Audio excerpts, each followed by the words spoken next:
Пиесата разглежда последната вечер от живота на римския император Гай Цезар Калигула, в която той организира нечуван и невиждан театрален спектакъл, в който подклажда омразата към себе си и предизвестява собственото си убийство. Интересното в този текст е, че той разглежда исторически фигури от живота на Древен Рим през различна гледна точка.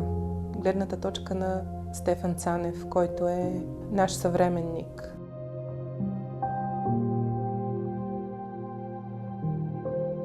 Според историческите справки, Калигула е първият убит по време на управлението си римски император. Той самият е противоречива личност, известен е като лудият император, като ние досега не сме сигурни доколко тези исторически справки са верни, защото те са писани десетилетия след смъртта му и може да са плод на политическа пропаганда. Затова е интересно, че Стефан Цанев взима този образ и създава свой образ на Калигула.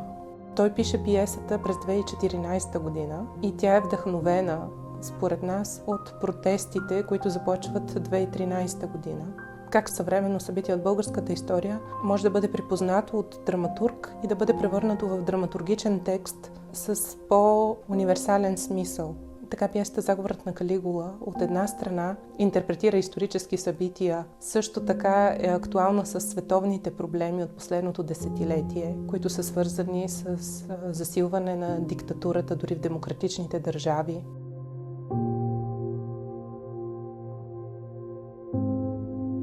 Според Стефан Цанев е метафора за българското гражданско общество и неговата пасивност. Затова той преобръща дискурса на пиесата и насочва атаката от сцената към зрителите, към хората в публиката, които се превръщат в народа на Рим, и дори предлага два възможни изхода в зависимост от това дали те мълчат или аплодират в кулминационен момент от пиесата.